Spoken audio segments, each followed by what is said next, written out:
Bonjour cher public d'Essentiel News. Aujourd'hui, j'ai le grand plaisir de m'entretenir avec Yanis Youluntas, qui est le réalisateur du documentaire Nous n'avons pas peur des ruines. Alors bonjour Yanis et merci de nous accorder cet entretien. Calimera, bonjour. Calimera. Yanis Youluntas, vous êtes un philosophe, poète, écrivain et réalisateur franco-grec. Hein, en tout cas, c'est ce que dit la page Wikipédia. Formateur et intervenant auprès des publics frappés d'exclusion sociale. Aujourd'hui, comment avez-vous envie de vous décrire en deux mots? En fait, je pense que je suis juste un militant de la vie qui se défend, de l'humanité. Et en Grèce en particulier, il se passe beaucoup de choses pour proposer des alternatives concrètes à des problèmes qui n'existent pas seulement en Grèce, mais dans beaucoup d'autres endroits sur la planète. Donc, face à une crise de sens qui se manifeste au niveau de la représentation politique, au niveau du concept de démocratie et dans sa dérive aujourd'hui, au niveau de la crise économique et sociale qui frappe la Grèce, mais aussi d'autres régions du monde, au niveau de la crise écologique également. En fait, on a des solutions à proposer par rapport à tout ça. Et c'est ça le sujet principal de nos films. On a fait d'autres films avant, Nous n'avons pas peur des ruines. Ça s'appelait Ne vivons plus comme des esclaves. Je lutte donc je suis et L'amour et la révolution, il y a 12 ans, il y a 10 ans, il y a 7 ans. Et aujourd'hui, on revient avec un film dont le sous-titre est peut-être évocateur. Nous portons un monde nouveau dans nos cœurs. Donc, c'est bien sûr une autre façon de penser l'organisation de la société, la production, la consommation, les débats et les décisions aussi, la façon de prendre des décisions à toutes les échelles de la société. Donc, c'est une remise en question qu'on propose à travers ce mouvement social en Grèce qui est assez formidable depuis une quinzaine d'années en particulier. Voilà. Donc, c'est plutôt un film qui dépayse, qui amène à voyager et qui amène à découvrir des façons d'agir concrètes et des solutions concrètes aux problèmes de notre époque. Alors, tout à fait, merci beaucoup. Est-ce que vous pourriez repréciser, je dirais pour les spectateurs qui ont un petit peu oublié ce qui s'est passé en Grèce ou peut-être pour les jeunes, parce que ça fait quand même bien une bonne dizaine d'années là que tout a basculé. On va pas refaire tout l'historique, mais en deux, trois mots quand même, qu'est-ce qui s'est passé en Grèce et surtout où est-ce qu'on en est actuellement? Il y a eu en Grèce ce qu'on a appelé une crise financière assez intense à partir des années 2008-2009, avec par conséquent, sous prétexte de la dette, une remise en question du fonctionnement économique en Grèce et une casse du droit du travail, une casse de règles environnementales qui protégeaient la terre et la mer et le vivant, également une casse des services publics. Et il y a eu des licenciements secs jusque parmi les enseignants, par exemple. On a aussi vu la destruction partielle du système de santé en Grèce. Et face à tous ces problèmes, tous ces saccages, nous avons vu un mouvement social se développer avec beaucoup de jeunes, mais pas seulement, des anciens aussi, et dans une grande diversité, dans une convergence de lutte assez euh, joyeuse, assez fertile. En fait, on a vu pousser des fleurs dans les ruines, comme par exemple les structures autogérées de santé, qui ont remplacé à beaucoup d'endroits la défaillance de l'État sur le sujet de la santé des citoyens. Donc, en fait, on a dans pas mal d'endroits, et notamment dans un quartier d'Athènes, qui est un quartier rebelle qui s'appelle Exarchia, on a des structures autogérées de santé qui proposent des soins gratuits et des médicaments gratuitement aussi aux personnes qui sont souffrantes et qui ne sont pas soignées correctement ou pas du tout par l'État. Voilà. Donc, le mouvement social fait ça. Il soigne des dizaines et des dizaines de milliers de personnes. Pareil pour la nourriture, des cuisines sociales et solidaires qui ont nourri beaucoup de monde toutes ces années en Grèce et qui continuent de le faire, et aussi de l'hébergement parmi de nombreuses choses qui sont proposées par le mouvement social extrêmement généreux et solidaire. J'ai une question simple, mais comment est-ce qu'on fait pour financer du gratuit? Je veux dire, un mouvement social sur la durée, si je comprends bien, quelles sont les solutions structurelles, je dirais, pour comment vous faites concrètement? Alors, déjà, quand il y a beaucoup d'énergie qui se propose, beaucoup de gens qui se proposent, y compris des bricoleurs, y compris des électriciens, des plombiers, parce que quand on amène un fauteuil de dentiste depuis la France ou depuis la Suisse ou la Belgique, il faut aussi l'installer, il faut aussi vérifier tout le circuit électrique, et, la plomberie et beaucoup d'autres choses aussi. Il faut aussi mettre en place un secrétariat, il faut repeindre les murs. Voilà. Et donc, en fait, il y a du monde pour tout ça. On trouve du monde pour tout depuis les pays occidentaux de l'Europe, juste en Grèce, et même parmi les réfugiés qui viennent donner un coup de main aussi parce qu'ils sont assez heureux de voir cette façon de s'organiser qui est généreuse avec les précaires grecs, mais aussi avec les précaires venus d'ailleurs. Ensuite, concernant l'argent proprement parlé, donc je disais qu'il y a des dons qui proviennent de France, de Suisse, de Belgique, par exemple, en matériel. Donc, en l'occurrence, je parlais de fauteuils de dentiste. Il y a d'autres formes de produits de matériel paramédical qui arrivent de l'ouest de l'Europe. Il y a eu un mouvement qui s'appelait à une époque Solidarité France-Grèce pour la santé, par exemple, et d'autres collectifs qui se sont créés du, dans les années 2000, 2012, 2000, 2017. Et cela a perduré de différentes façons. Quand on arrive en Grèce avec des convois solidaires, avec des membres qui viennent du convoi, qui viennent de Suisse, de Genève, de VV, de Bruxelles aussi, de Belgique, ou de Liège, par exemple, et puis c'est pas mal de villes de France. En fait, tout ce beau monde, 30 fourgons, 80 personnes, amènent énormément de choses qui participent au fonctionnement des cuisines sociales et solidaires, des dispensaires médicaux, etc.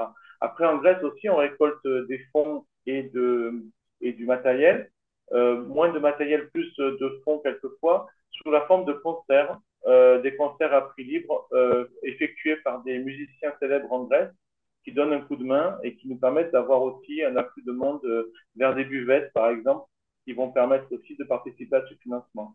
Il y a des urnes à beaucoup d'endroits, dans des lieux de toutes sortes, des centres sociaux autogérés.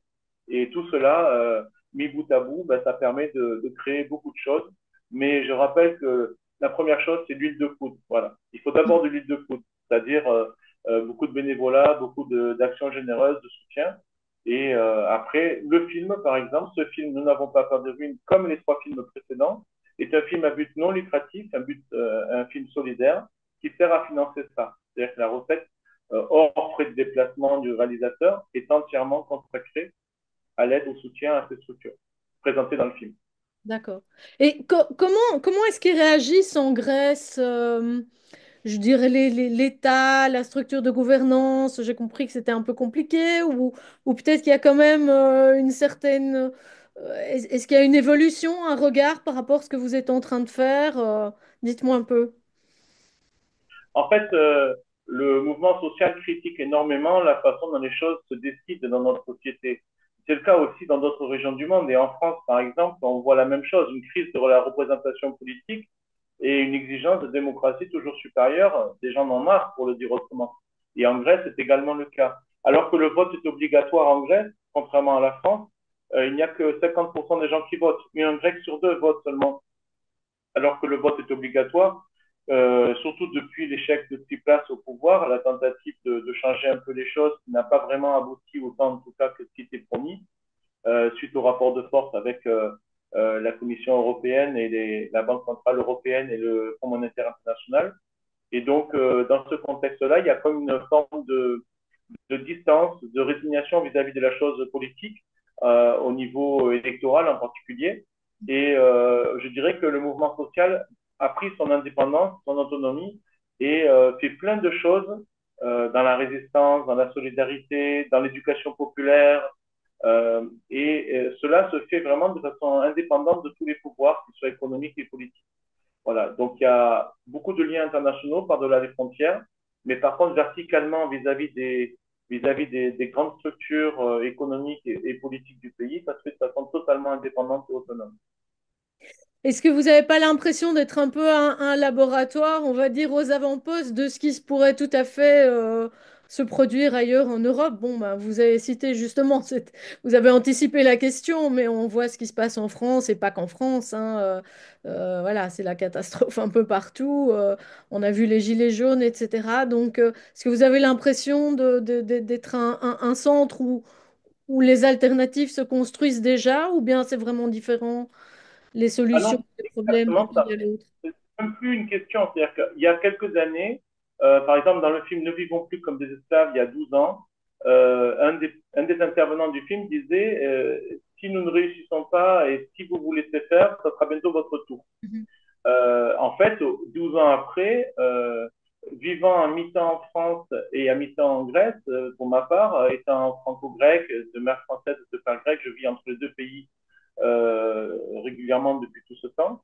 Et en fait, j'observe qu'en France, c'est exactement le chemin que prend la société. Par exemple, la case du service public, le niveau d'endettement toujours plus important, un endettement qui est provoqué, par exemple, en France, par une hausse cette année de 40% du budget de l'armée. 40% du budget de l'armée supplémentaire. Ce n'est qu'un exemple parmi d'autres.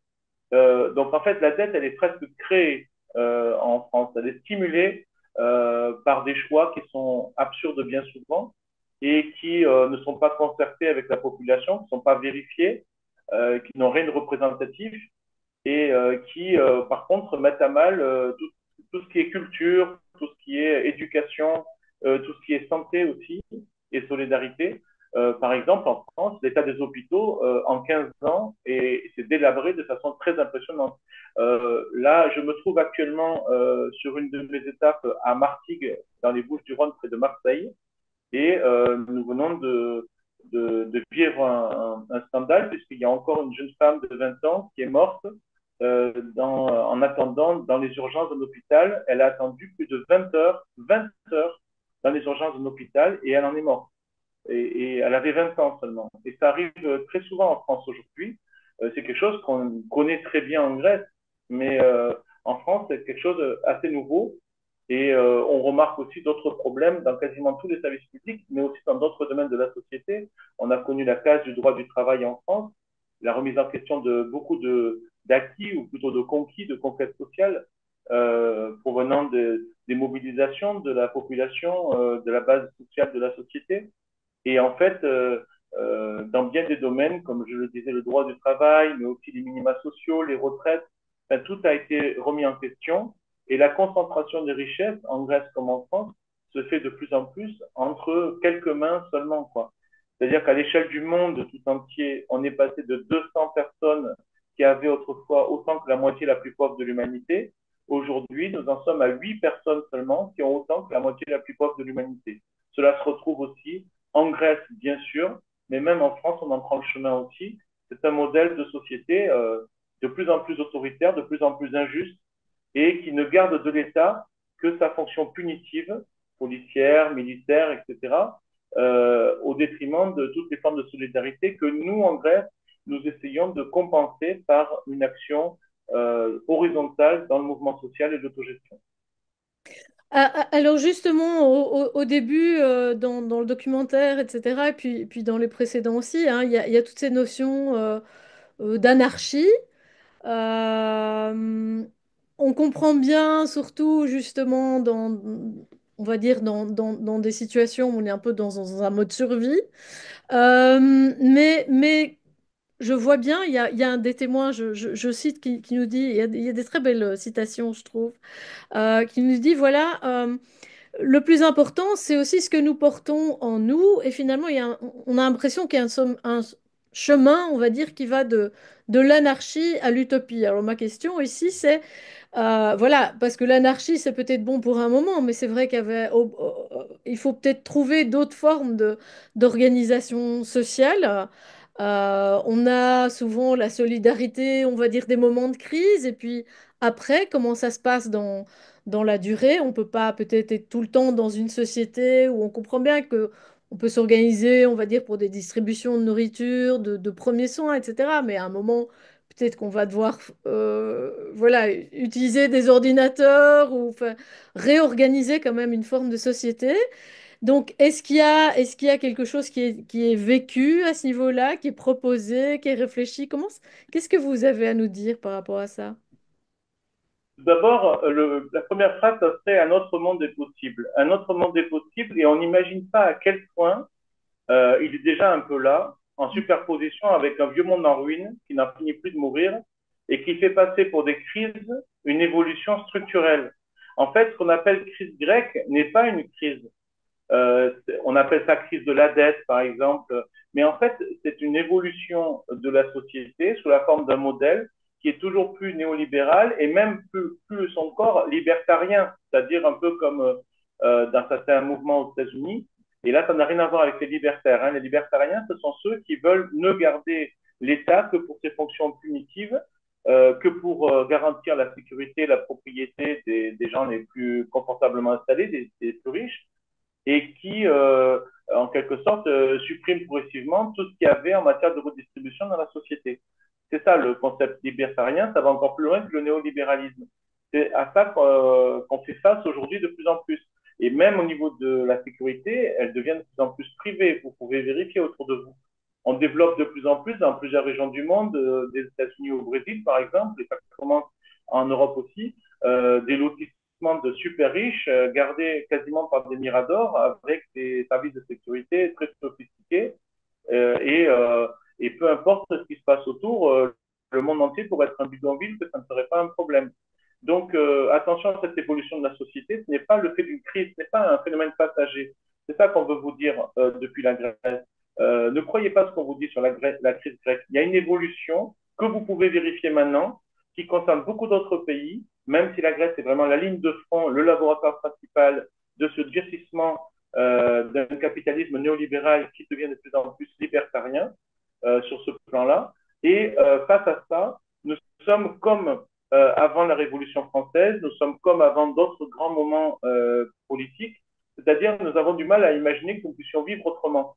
Par exemple, avant, en France, au XVIIIe siècle, les gens imaginaient mal, même à la veille de la Révolution française, vivre sans roi. Tout le monde pensait qu'on ne pouvait pas du tout organiser la société sans roi et sans classe aristocrate, clergé et tiers état. Tout ça, c'était incommensurable et c'était indispensable pour comprendre la société. Et même parmi les révolutionnaires eux-mêmes, il n'y avait pas beaucoup qui osaient aller voir au-delà en termes d'hypothèses, en termes d'utopie. Et comme dit Victor Hugo, l'utopie, c'est bien souvent la réalité de demain. C'est quelque chose qui est décalé dans le temps et qui en fait peut trouver un chemin et devenir une réalité tout à fait pragmatique dans la suite. Pour parler plus précisément du mot anarchie, puisqu'il est vrai que dans nos films, de même que dans le mouvement social en Grèce, il y a une grande place pour l'anarchie, puisque comme en Espagne en 1936, comme durant la Commune de Paris, durant pas mal d'événements qui se sont produits durant le XXe siècle ou le XIXe siècle, le mouvement libertaire au sens large du mot anarchiste ou libertaire est assez présent. On remarque qu'en Grèce, aujourd'hui, il y a une proportion de libertaires ou d'écolos libertaires, on les appelle aussi comme ça parfois, écologistes libertaires ou d'inspiration anarchiste, sont assez nombreux. En fait, ce qu'ils proposent n'est pas du tout une forme de chaos créatif pour changer le cours des choses. En fait, l'anarchie n'a rien à voir avec le désordre. C'est un élément du langage commun, mais l'anarchie, comme disait Élisée Reclus, par exemple, c'est la plus haute expression de l'ordre, puisque c'est l'expression d'un ordre qui vient de la base. C'est pas un ordre qui est imposé par un sommet d'une pyramide, c'est un ordre qui est consensuel, construit par une base, qui, par-delà ces différences de point de vue, par-delà ces différences de mode de vie, parfois aussi, arrive à faire converger le sens qui diffère pour chacun de façon à créer des projets communs. Converger le sens qui diffère pour chacun de façon à créer des projets communs, ça veut dire tout simplement le consensus. Le consensus, c'est arriver à éviter un rapport de domination entre une majorité et une minorité. Éviter que ce soit toujours les mêmes qui décident en quelque sorte et faire en sorte qu'on puisse beaucoup plus débattre et discuter. Pour nous, la démocratie, c'est d'abord le débat, la discussion. Et au bout, on peut arriver à une conclusion sans forcément avoir besoin de voter, sans forcément avoir besoin de représentants. Et quand il y a des représentants, ils peuvent être mandatés. Et ils peuvent avoir des mandats plus ou moins impératifs, ils peuvent être révocables, avec une durée plus ou moins, une durée de mandat plus ou moins longue aussi. Enfin, on peut améliorer la démocratie en allant vers l'utopie et en se référant par exemple à un des mots-clés du mot anarchie. Anarchie, ça vient du grec, donc c'est pratique pour moi, pour nous. Archigos, ça veut dire le chef, et a privatif, ça veut dire pas de chef. Ça ne veut pas dire pas de règles, ça ne veut pas dire du chaos. Pas de règles, ça porte un nom. Ça s'appelle l'anomie. A privatif, nomos, la loi, la règle. Mais nous, en Grèce, on n'est pas partisans de l'anomie. Mais on est plutôt partisans pour qu'on puisse se créer nous-mêmes nos propres règles, fixer nous-mêmes nos propres règles de façon réellement démocratique. La démocratie grecque antique était une démocratie directe. Elle n'était pas inclusive, malheureusement, pour les femmes, pour les esclaves. Il fallait aussi payer des impôts. Donc, il fallait quand même être un peu installé, mais ça concernait quand même à peu près 10% de la population d'Athènes. Et comme dit Castoriadis, Cornelius Castoriadis, c'était vraiment un germe de la démocratie et qui ne s'adaptait pas à l'oxymore démocratie représentative, quoi, qui n'a de représentatif que le nom, puisque au final, en France en particulier, on nous fait des promesses et puis finalement, ces promesses sont jamais tenues, quoi. Je pense que c'est pas qu'en France. Donc en Grèce, aujourd'hui, il y a vraiment un désir d'aller plus loin vers la démocratie, de revenir à l'origine du mot démocratie, de revenir au sens premier tout en étant inclusif, hein, bien sûr, tout en faisant de cette démocratie quelque chose d'universel, et aussi revenir à l'idée d'anarchie qui est une idée très simple, ne pas avoir de chef. Ça veut dire tout simplement prendre tous part à l'organisation de la société de façon très participative. Ne pas avoir de chef, ça ne veut pas dire ne pas avoir de mandaté, mais ne pas leur laisser le pouvoir de faire n'importe quoi. C'est juste ça. Donc en fait, c'est pas du tout un chaos dans la société. Au contraire, c'est quelque chose de très organisé. Et pour ceux qui verront ce film, vous verrez à quel point ces gens-là, ce mouvement social extrêmement nombreux en Grèce aujourd'hui, arrivent à faire de grandes choses dans les différents domaines que sont le social, l'économie solidaire, l'écologie, les luttes environnementales, une agriculture complètement différente et beaucoup plus tournée vers le respect de la terre. Toutes ces choses-là arrivent à se faire à condition qu'on mette en œuvre cette intelligence collective qui nous permet tous ensemble d'être plus intelligents et plus libres aussi. Arriver à trouver notre place les uns les autres dans une société qui soit plus dominée par quelques personnes seulement, qui en plus bien souvent sont des gens égocentriques et égoïstes, et des gens qui sont mal conseillés, non pas par des experts, mais par des lobbies économiques, par exemple, qui veulent juste essayer de placer leurs produits, avoir des règles, des lois qui les arrangent pour faire du commerce. Donc aujourd'hui, il y a une évolution logique et une prise logique de sens dans cette société. C'est vrai qu'on la sent sans doute moins en Belgique ou en Suisse qu'en Grèce, mais on la sent déjà en France beaucoup plus et c'est un phénomène qui va continuer. Donc, il faut déjà se préparer. Et nous, on vous propose, pour se préparer à cette évolution de la société, allez voir ce film, allez voir comment on s'organise face à ça pour résister d'une part, mais pas que pour résister. Ce qui nous importe beaucoup, et c'est ce qui est le sujet principal du film, c'est comment on fait. Comment on fait pour faire autre chose, comment on fait pour faire autrement, quelle alternative on propose. Ce film est une force de proposition. Il n'est pas seulement le film d'un réalisateur ou d'une équipe de films. En fait, c'est le film d'un mouvement social qui, pour une grande part, a choisi de se mettre ensemble et de s'unir pour proposer une vision globale, historique de ce qui se passe en Grèce, comme on l'a fait déjà par le passé. Il n'est pas nécessaire d'avoir vu les films précédents, hein, mais aujourd'hui, en Grèce, il y a des choses qui se passent qui sont inconnues dans le reste de l'Europe, qui sont invisibilisées, et c'est vraiment l'occasion de les montrer, en plus avec la participation musicale de Manu Chao, de beaucoup de chanteurs célèbres d'Occident et aussi de Grèce qui ont donné la main pour participer à la bande son de ce documentaire joyeux et festif et utopique. Magnifique. Bah, peut-être dernière question. Là, en tout cas, merci d'avoir développé. C'était vraiment les questions que j'avais envie de poser aussi, notamment l'anarchie. Bah, c'est pas le chaos. Donc, c'est vraiment bien d'avoir précisé tout ça. Mais justement, donc là, vous avez déjà fait. Le film est sorti il y a quelques mois là en France. Oui. Donc, vous avez déjà tourné dans pas mal d'endroits, je vois. Euh, Quelles sont les premières réactions pour l'instant? Voilà. En fait, il y a énormément de monde pour ce film. À peu près une projection sur deux, on est complet. Donc, c'est quand même beaucoup. Sur une centaine de projections, par exemple, on a plus de 50 projections complètes, beaucoup de monde présent et beaucoup de bruit, beaucoup d'applaudissements, beaucoup de joie. Les gens sont joyeux, émus. On voit même des gens fondre en larmes à la fin du film avec des sourires et exprimer beaucoup d'émotions. Euh, voilà, ça fait plaisir. Je ne le prends pas pour moi, je le prends pour les collectifs, les gens qui ont participé. En plus, ces gens participent à visage découvert. Hein. C'est un film très humain, avec le visage de l'autre, avec le visage des gens du bout de l'Europe qui font plein de choses. Et en plus, sur place, il y a des solidaires qui prennent la parole aussi, des solidaires français, des solidaires espagnols, des solidaires suisses, des solidaires allemands qui prennent la parole dans ce film et qui nous expliquent aussi sur place pourquoi ils sont sur place et pourquoi ils vivent ça avec autant d'émotion et de passion.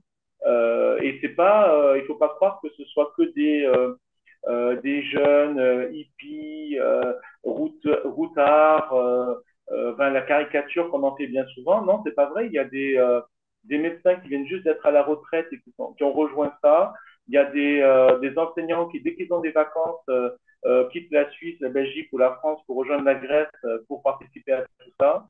Il y a aussi des gens qui se sont mis à disponibilité, qui sont partis pour des mois ou une année tout entière. Et puis même des gens qui ont déménagé en Grèce parce qu'ils sentent qu'il se passe quelque chose sur place qui est porteur de quelque chose de nouveau, de quelque chose de concret. Il ne suffit pas en fait d'être en colère contre l'évolution de la société. Il ne suffit pas d'être en colère contre un régime démocratique qui ne l'est manifestement plus. Il faut pas non plus être seulement en colère face à ce qu'on fait à la terre et aux vivants. Il faut essayer de construire, il faut essayer de proposer quelque chose et comme les gens sont fatigués des discours et des tracts, il faut être concret. En fait, c'est la population grecque, vu qu'elle est en partie soignée par le mouvement social dans l'autogestion, elle est en partie nourrie par le mouvement social dans l'autogestion, en partie hébergée par le mouvement social dans l'autogestion, ben, du coup, elle voit beaucoup mieux que dans un tract ou dans un discours concrètement ce qu'on propose pour changer la vie, pour vivre autrement, pour prendre nos vies en main. En fait, le mot-clé, c'est nous sommes la vie qui se défend face à une évolution mortifère, une impasse dans laquelle nous nous trouvons au niveau de la production, de la consommation, de la démocratie, de l'intolérance aussi par rapport à notre diversité, euh, et surtout l'impasse par rapport à la Terre tout entière. Nous voyons des solutions concrètes et nous les mettons en œuvre et c'est la meilleure démonstration pour convaincre des gens autour de nous. Comme vous l'avez compris dans ma façon de parler, moi je suis membre du mouvement social en France et en Grèce et c'est pour ça que j'ai eu la confiance de mes compagnons d'utopie et compagnons d'utopie pour réaliser ces films et notamment Nous n'avons pas peur des ruines, nous portons un monde nouveau dans nos cœurs, hein, c'est le sous-titre. Et, euh, et c'est pour ça que ça fait plaisir aussi de sentir cette convergence de lutte, cette diversité de personnes, de façons d'agir qui se mettent ensemble. J'ai un exemple à vous donner qui est un exemple des paysans. C'est un exemple qui est dans le film, dans la deuxième moitié du film que vous découvrirez si vous venez. Euh, c'est des gens qui manifestent sur des plages en claquettes, en maillot, avec des banderoles. Hein. C'est quand même une situation particulière dont on n'a pas l'habitude dans le nord de l'Europe. Et ils manifestent pourquoi? Ils manifestent parce que le commerce occupe désormais toutes les plages en Grèce, de plus en plus, comme ailleurs en Europe et sur le pourtour de la Méditerranée. Et donc, par conséquent, ce qu'ils font, c'est tout simplement protester, se regrouper par-delà les différences, un peu comme les Gilets jaunes. Il y a beaucoup de gens qui n'étaient pas du tout politisés, qui n'ont pas lu des livres de référence sur les luttes avec différents courants de pensée. Non, non, pas du tout. C'est des gens, monsieur, madame, d'ici ou d'ailleurs, des enfants quelquefois, des personnes âgées, qui se rassemblent et qui manifestent ensemble. Et durant l'année 2023, ils ont réussi à libérer la plupart des plages de l'île de Paros, au milieu des Cyclades, en Grèce. Et durant l'année 2024, l'été 2024, ils ont réussi à étendre cela à d'autres régions de Grèce et à libérer les plages. Vous vous rendez compte, on parle de libérer les plages d'un commerce qui était trop présent, quoi, en fait. Même vous, touristes, quand vous venez en Grèce, vous avez envie de poser votre serviette, d'être tranquille, etc. Vous n'avez pas envie forcément d'avoir des bains de soleil super chers avec des parasols et de la musique techno qui envahit la totalité des plages. Vous avez aussi besoin de relation à la nature, au monde sauvage. Vous avez envie d'entendre le bruit des rouleaux des plages sous le soleil et le bruit des vagues. Et en fait, voilà, ça fait partie des luttes toutes simples qui se sont développées et qui ont réussi et qui ont obtenu un superbe résultat. Et à chaque fois, en plus, ce qui rappelle un peu les Gilets jaunes en France, c'est que ces personnes, au départ, elles sont sur une protestation précise, un peu comme les Gilets jaunes, c'était la possibilité de mettre du carburant pour aller au travail dans leur véhicule. Et au final, ça finit toujours par une revendication démocratique. C'est-à-dire, au final, qui décide? Qui décide? Pourquoi on est ennuyé par des décisions qui sont injustes, qui sont absurdes? Et donc, c'est en fait la question démocratique qui est sous tous ces sujets, c'est-à-dire, pour prendre nos vies en main, il faut qu'on puisse vraiment discuter, réfléchir ensemble et décider ensemble de la société qu'on désire pour vivre autrement demain, pour pouvoir vivre dans la paix, dans l'harmonie, avec la terre et avec nos différences. Écoutez, c'est formidable, ça donne vraiment envie d'aller voir le film et puis de rencontrer aussi, comme vous dites, c'est l'occasion de faire des belles rencontres. Donc voilà, je conseille à tout le monde d'aller le voir. Je vois qu'il y a encore pas mal de dates, on va les ajouter dans l'article qu'on publiera. Donc, puisque vous venez aussi en Suisse, je pense, dans les jours qui viennent, mais je vois qu'il y a encore des dates en France et Alors, puis ailleurs concernant en la Europe. Suisse, Ouais. Mhm. concernant la Suisse, je serai présent à VV euh, le mercredi 22 janvier à VV, puis à Lausanne le soir même, à deux endroits à la fois, à VV d'abord et puis à Lausanne en deuxième moitié de soirée. Et le jeudi 23 janvier, je serai présent avec le film au cinéma le Luxe, au Cinélux à Genève en première moitié de soirée. Et en deuxième moitié de soirée, je serai présent à Douvaine, en Haute-Savoie. Voilà. Ça, c'est pour les rendez-vous autour de la Suisse. Mais vous pouvez trouver tout ça et les rendez-vous suivants dans différentes régions de France et de Belgique aussi. On sera aussi à Amsterdam et à Francfort ces jours-ci. Vous pouvez trouver tout ça sur le site du film qui porte tout simplement le nom du film. Nous n'avons pas peur des ruines.net. Parfait. Ben, écoutez, merci. On va passer les infos. Et puis, en tout cas, ouais, merci pour tout ce que vous faites. Je crois que ça donne de l'espoir. Voilà. Merci beaucoup. À À bientôt. bientôt. Merci. Au revoir.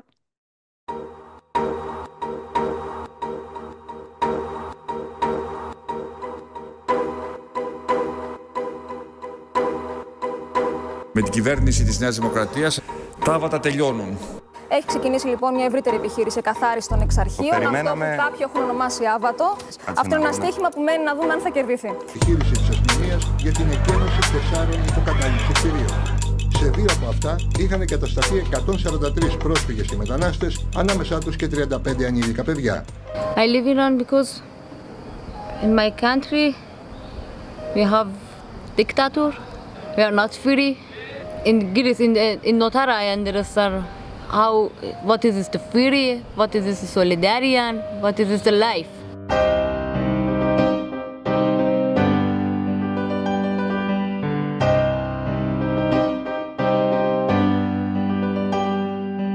Είναι ένα διαφορετικό παράδειγμα. Ένα παράδειγμα αυτοοργάνωσης, ένα παράδειγμα ισότητας. To break out of these chains is already a big win. Αυτό που μας διδάσκει τους τρόπους είναι ο ίδιος ο αγώνας για την κοινωνική αλλαγή. Μέσα από αυτόν γινόμαστε ικανοί. Όταν σταματάει ο φόβος, ξεκινάει η ελευθερία. Και όταν ξεκινάει η ελευθερία, μέσω της δράσης, της δημιουργίας και της αλληλεγγύης, ξεκινάει η πραγματική ζωή.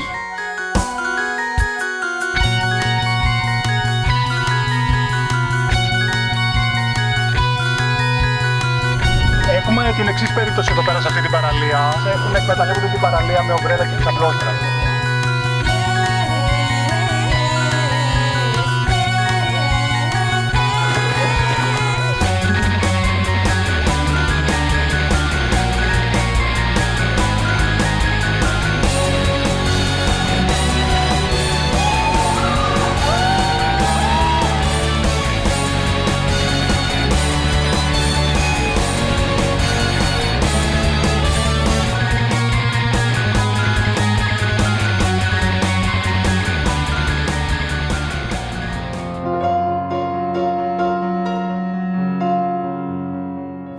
Σε αυτόν τον αγώνα χωράνε όλοι όσοι αγωνίζονται για ελευθερία και ισότητα και όλοι μαζί θα φτιάξουμε το καινούργιο που χρειάζεται.